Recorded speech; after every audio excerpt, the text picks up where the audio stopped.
जी, हम बात कर रहे थे आईनी तरमीम के हवाले से, उसी पर हम मज़ीद गुफ्तगू का आगाज़ दोबारा से करेंगे। इस वक्त हमारे साथ लाइन पर सीनियर जर्नलिस्ट राजा साकिब साहब मौजूद हैं। अस्सलाम वालेकुम सर, क्या कहेंगे आईनी तरमीम के हवाले से? क्या ये जो नाराज़गी है अपोजिशन की जानिब से हुकूमत मनाने की कोशिश कर रही है, क्या ये मान जाएगी इन दी एंड, जैसे माजी में होता रहा है? 25 जो है वो के करीब आईनी तरमीमें जो है वो पास हो गई हैं, ये 26वीं तरमीम है, तो क्या पास होती हुई नज़र आ रही है ये वाली तरमीम भी? जी बहुत शुक्रिया शाहरुख। मसला ये है कि इसमें देखना पड़ेगा कि इंटेंट क्या है, गवर्नमेंट की इंटेंट क्या है, गवर्नमेंट की टाइमिंग क्या है, और कई चीज़ों को मलहूज़ खातिर रखते हुए हमें इस बात का फैसला करना पड़ेगा कि क्या ये जो अवामी मफादात के लिए कहा जाता है कि जो पार्लियामान जो भी कानून साजी करती है वो अवामी मफादात के लिए करती है, तो क्या ये अवामी मफाद के लिए है या नहीं? एक बॉर्डर अवामी मफाद इसमें देखा जा सकता है या नहीं देखा जा सकता? और अब आपने सवाल जो किया वो ये है कि क्या इसकी हिमायत की जा सकती है या नहीं। देखिए, इस वक्त तो अपोजिशन के बगैर हुकूमत जो है वो किसी भी आईनी तरमीम को मंजूर कराने की पोजीशन में ही नहीं है, यानी कि एक जो 2/3 अक्सरियत है, एक तो उससे वो हासिल नहीं है।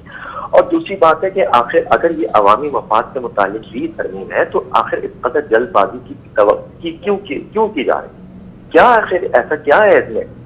दर हकीकत उसके पीछे हुकूमत की नीयत का मसला आता है। दर हकीकत उसके पीछे हमें ये देखना होगा कि टाइमिंग क्या है, हमें ये देखना होगा कि इससे किन लोगों को फायदा हो रहा है, हमें ये देखना होगा कि इससे किन तबकात को फायदा हो रहा है और किसको नुकसान पहुंचा है। तो ये वो चीजें हैं जिनके ऊपर इस वक्त जो है नजर रखने की जरूरत है। राजा मोहम्मद साकिब साहब बताइएगा कि किसको फायदा हो सकता है, किसको नुकसान होता हुआ नजर आ रहा है? क्योंकि अपोजिशन तो ये भी है कि मुमकिन तौर पे कि हुकूमत की जो तरमीम है ये पास ना हो सके, इसकी भी कोशिशें की जा रही हैं, मगर इसमें फायदा किसका नजर आ रहा है ज्यादा आपको? देखिए, अपेरेंटली तो इसका फायदा जो है उन लोगों का होगा जो कि इस वक्त बरसर इक़्तिदार है, और उन लोगों का फायदा होगा जो हालिया अदालती फैसलों से शौकी नजर आते हैं। उन लोगों का फायदा हो सकता है जो ये चाहते हैं कि जो उनको एक कांटा नजर आ रहा है उस कांटे को अपने रास्ते से हटाना चाहते हैं। अब उन लोगों का फायदा आप और मैं अच्छी तरह जानते हैं वो कौन लोग हैं, और जाहिर सी बात है कि हुकूमत को जब इसका जो इदराक है अच्छी तरह से कि इस वक्त जो है आला अदलिया से किस किस्म की उन्हें मसाइल का सामना है, उन्हें किस किस्म की रेजिस्टेंस का सामना है, यही वो वजूहात है। अब वरना कहीं पर भी दुनिया में, कहीं पर भी, इवन पाकिस्तान में भी, आपको याद होगा कि जब 2010 में 18वीं तरमीम के मुतालिक बात हुई तो महीनों इस पर जो है लोगों ने जो पार्लियामान है उसने, उसकी जो कमेटी है उसने बैठकर बात की थी, उसने एक एक मसले को समझा था और उसकी पब्लिक हियरिंग हुई थी। लेकिन ऐसा क्या है कि ये एक आईनी तरमीम हम मंजूर कराने जा रहे हैं और इतनी खामोशी है कि किसी के पास मुसव्विदा नहीं है। हाल तो ये है कि इस वक्त गवर्नमेंट के लोगों के पास मुसव्विदा नहीं है। साहब, ये छुपाने की कोशिश तो नहीं की जा रही मुसव्विदे को, या वाकई इनके पास मुसव्विदा मौजूद नहीं? देखिए, कुछ भी है, अगर वो अवामी नुमाइंदे हैं और अवामी नुमाइंदों को ये इस पर खुलकर बात करने का हक दिया जाना चाहिए, उनका खुलकर बात होनी चाहिए। लेकिन क्या वजह है कि आज जो हमारे कौमी असेंबली में जो मेंबरान मौजूद हैं, जो अरकान असेंबली हैं, उनके पास मुसव्विदा नहीं है, उन्हें मालूम ही नहीं है कि वो किस चीज पर हाँ करने जा रहे हैं। उनको इस बात का इदराक नहीं है कि उनको इस बात का मालूम नहीं कि वो किस बात पर हाँ करेंगे, किस बात पर अपना वोट देंगे। उसी पे चंद लोगों के अलावा किसी को ये मालूमात नहीं है कि इस मुसव्विदे में बिलाखिर बहरहाल है क्या चीज। लेकिन अब चूंकि इसकी कुछ चीजें, कुछ मंदाजात सामने आने लगे हैं, तो तभी वकला बिरादरी ने ये खुलकर कहा है कि वो ऐसी किसी भी आईनी तरमीम की भरपूर मुखालिफत करेंगे जो कि आइन के खिलाफ है, जिससे अदालती जो आज़ादी है वो मुतासिर होती है, जिससे अदालत का वक़ार मजरू होता है, और जिससे कोई ऐसी सूरत हाल पैदा होती है जिसमें जो है अदलिया की जो आज़ादी है वो सल्ब होती है। तो इस तमाम तर सूरत हाल को अब मलहूज़ से खातिर रखते हुए किसी भी शख्स के लिए बहुत मुश्किल होगा कि वो इसकी जो है वो अंधी जो है वो हिमायत करे। तो मेरा ख्याल है कि वो जो आपका पहला सवाल था कि वही अपोजिशन जमातें जो है इस वक्त, मेरा ख्याल है कि वो इस चीज को देख रही हैं। एक तो तहरीक इंसाफ की तो एक बहरहाल एक क्लियर पोजीशन है कि वो इसकी मुखालिफत करे। राजा साकिब साहब, हमारे साथ याया फरीदी साहब भी मौजूद हैं, माहिर कानून हैं। सर, क्या कहेंगे, मुसव्विदा क्यों पेश नहीं किया जा रहा? क्या वजूहात है, या वाकई इन्होंने कोई मुसव्विदा बनाया ही नहीं है? देखिए, जैसे मैंने पहले कहा था कि ये जो अमेंडमेंट्स का जो ड्राफ्ट है, ये इसको जिस तरीके से पास किया जा रहा था, उसको आप ज़रूर क्रिटिसाइज कर सकते हैं, उस पर ज़रूर सवाल उठ सकते हैं। लेकिन इन सारे लेकिन इन सारे सवालात में ये कह देना कि अमेंडमेंट्स की ज़रूरत नहीं है या जुडिशियल रिफॉर्म्स की ज़रूरत नहीं है या जुडिशियल अपॉइंटमेंट्स की ज़रूरत नहीं है, इससे हम फिर से 10-15 साल वापस चले जाएंगे। जो लॉयर्स मूवमेंट में कर देना चाहिए था, लेकिन अनफॉर्चुनेटली लॉयर्स मूवमेंट भी फिर एक पर्सन स्पेसिफिक मूवमेंट साबित हुई, सिर्फ एक इफ्तिखार मोहम्मद चौधरी की बहाली हुई। देखें, ये आइन किसने बनाया? पाकिस्तान का पहला आइन किसने बनाया? 70 ये जो आइन है करंटली, ये किसने बनाया? आपकी कॉन्स्टिट्यूंट असेंबली बनाती है, यानी कि आपकी पार्लियामेंट बनाती है। तो पार्लियामेंट ही इसको अमेंड भी कर सकती होगी, जरूर पार्लियामेंट के पास ये इख्तियार तो होगा, जो चीज बना रही है वो उसको अमेंड भी करे। और क्या एक कॉन्स्टिट्यूशन जो है वो क्या हजारों साल जो है वो चलता ही रहेगा अगर उसके अंदर एम्बिग्विटीज हो भी? क्या आज भी सुप्रीम कोर्ट के सामने कॉन्स्टिट्यूशनल इंटरप्रिटेशन के सवाल क्या नहीं आते? क्या ये कह देना कि फंडामेंटल राइट जो है, जिस तरह इस अमेंडमेंट बिल ने किया कि एक 9A भी एक फंडामेंटल राइट होगा विच इज क्लीन एनवायरनमेंट, तो क्या ये कर देना पार्लियामेंट ने जुर्म कर दिया है? क्या ये कह देना कि सुप्रीम कोर्ट को 12 दिन में अपीलें डिसाइड करनी है, क्या ये कोई जुर्म हो गया है? या कह देना कि अगर हाई कोर्ट का एक जज है वो कोई डिस्पोजल ही नहीं करता किसी केस की, तो उसको सुप्रीम जुडिशियल काउंसिल को हटा देना चाहिए, क्या ये कोई गलत तरमीम थी? तो मेरे ख्याल में ये सारे सवालात जरूर बहस होने चाहिए, इस बात पे कोई शक नहीं कि ऑपोजिशन को और ट्रेजरी बेंचेस को जरूर साथ बैठ के इसको डेलिब्रेट करना चाहिए। कब जब भी कॉन्स्टिट्यूशनल अमेंडमेंट की बात है तो वो जरूरी है, लेकिन इस सारे के सारे सवाल में ये कह देना कि इसका फायदा इसको है या उसको है या इसको है, उससे एक पूरा प्रोसेस जो है वो सारा का सारा जो है वो ओवर शेडो हो जाता है। और मेरे ख्याल में ये नहीं होना चाहिए। 43 अमेंडमेंट्स को गौर से पढ़ना चाहिए, क्योंकि आपकी देखें, कोई पाकिस्तान का शख्स आप मुझे बता दे जो बोले कि पाकिस्तान का अदालती सिस्टम ठीक है, या कोई शख्स जो बोले कि पाकिस्तान के अदालती निज़ाम पर वो ट्रस्ट करते हैं। एक अदालत जिसके ऊपर 60,000 केसेस की का बर्डन है, क्या आप उसको रिफॉर्म नहीं करना चाहेंगे? क्या आप उसको ठीक नहीं करना चाहेंगे? क्या 17 जजेस मिलकर 60,000 केसेस की पेंडेंसी खत्म कर पाएंगे? क्या जस्टिस आसिफ सईद खोसा जो कहते थे डैम बनाऊंगा, क्या वो पेंडेंसी खत्म कर पाए? या कोई आगे का जज चीफ जस्टिस खत्म कर पाएगा या नहीं? तो ये सारे सवालात जो हैं ये बड़े इंपॉर्टेंट है, और ये सारे के सारे जवाब जो है वो आपको इस अमेंडमेंट्स में जरूर मिलते हैं। जहां तक उसकी पॉलिटिकल माइलेज या पॉलिटिकल पॉइंट स्कोरिंग की बात है, वो एक that's a totally separate issue.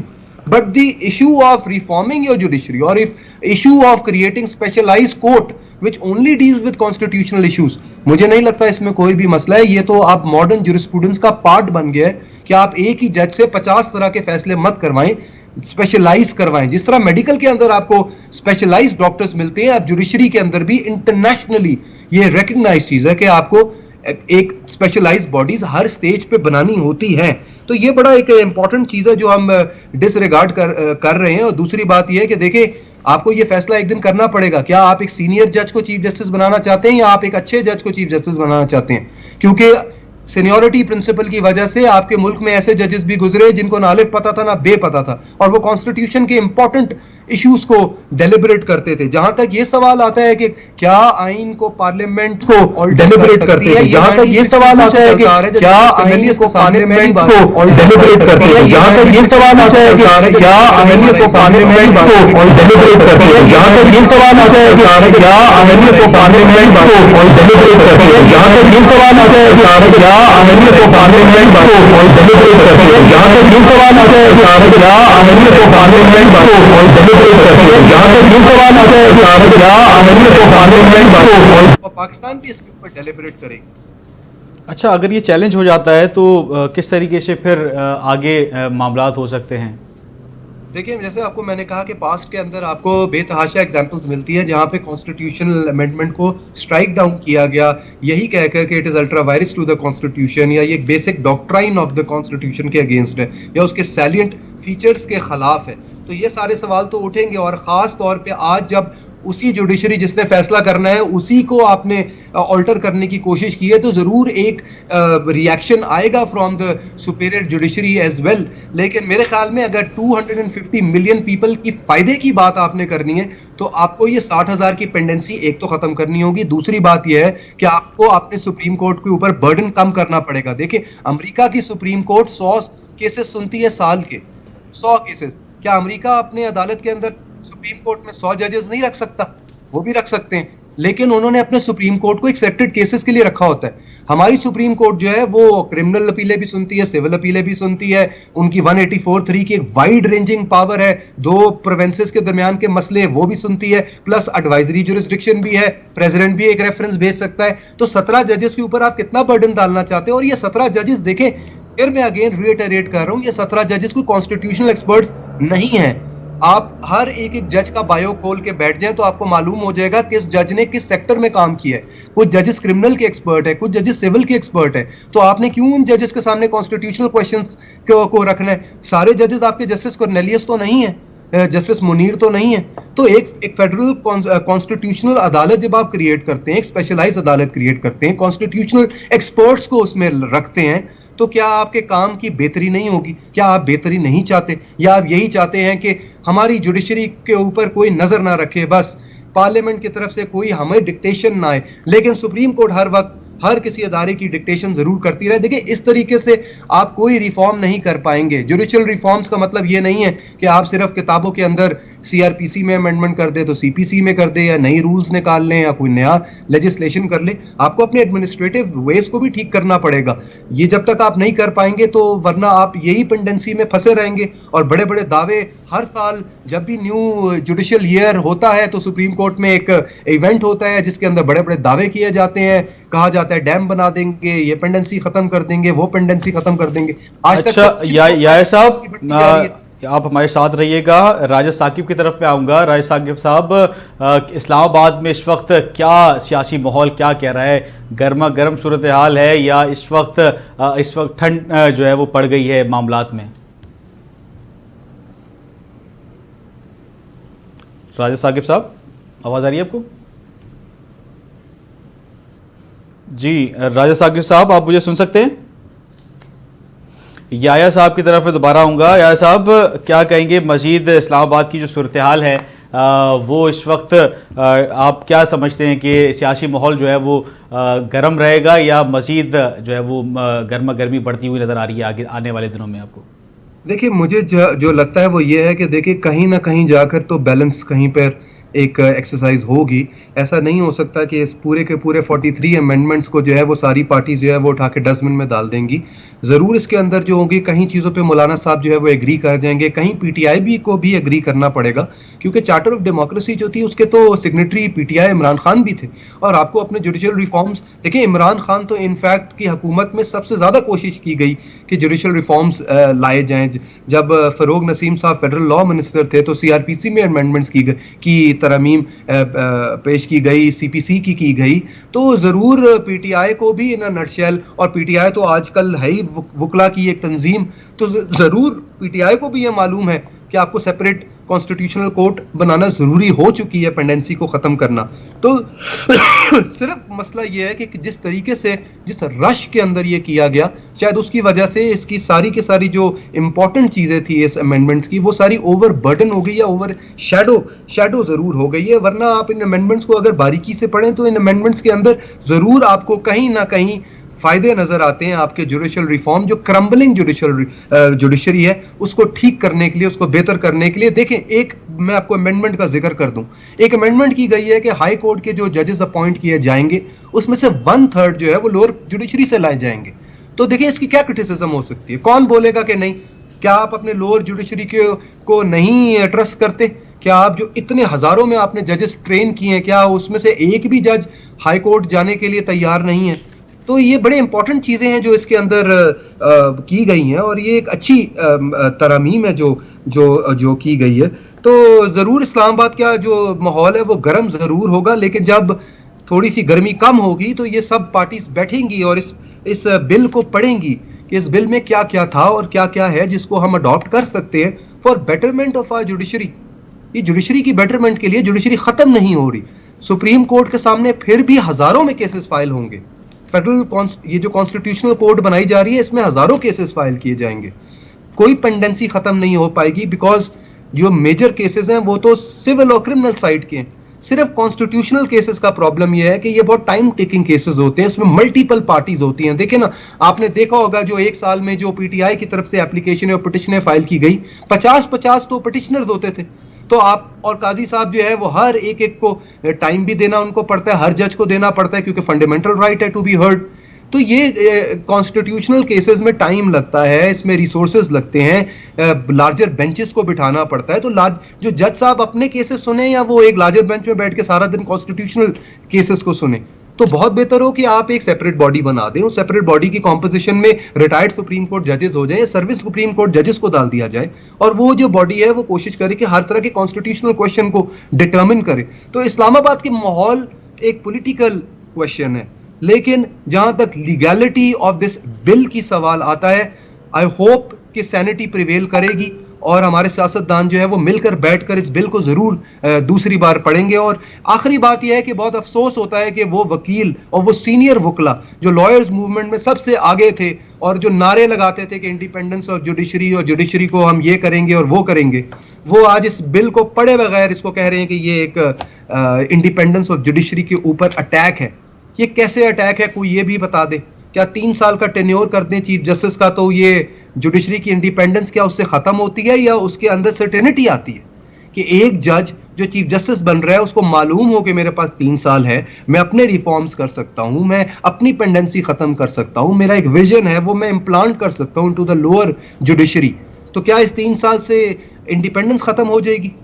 तो ये सारे सवालात हैं और आपने बहुत अच्छे अच्छे जज खोए हैं इस वजह से, और बहुत से ऐसे जज जो शायद केपेबल। चले, बहुत शुक्रिया याया फरीदी साहब, माहिर कानून हमारे साथ मौजूद थे, जबकि तैमूर तालपुर पीपल्स पार्टी से हमारे साथ मौजूद थे, राजा साकिब सीनियर जर्नलिस्ट हमारे साथ मौजूद थे, जबकि मुसर्रत नियाजी साहिबा पीपल्स पार्टी से वो भी हमारे साथ मौजूद थी। आज जो प्रोग्राम के हवाले से नाज़रीन हमने आइनी तरमीम का पर जो है वो तफसीली बातचीत की और मुख्तलिफ सियासी जमातों का मौक़िफ़ का जायज़ा लिया।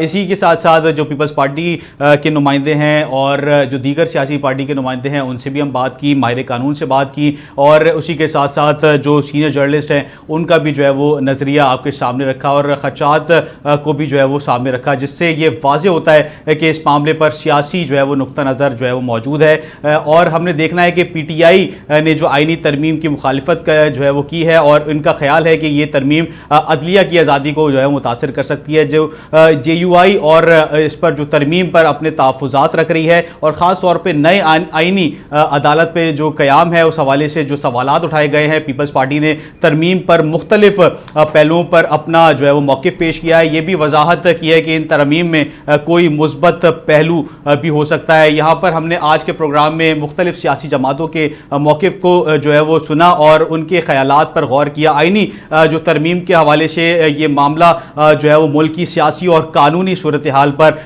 गहरे असर डाल सकता है और हम इस पर नज़र रखेंगे कि आइंदा जो है वो इसमें मजीद क्या पेशरफ्त आ सकती है। तब तक के लिए अपने मेज़बान शाहरुख शाह को दीजिए इजाज़त, आपसे कल इसी वक्त मुलाकात होगी। अपने मेज़बान शाहरुख शाह को दीजिए इजाज़त। अल्लाह हाफ़िज़। पाकिस्तान जिंदाबाद।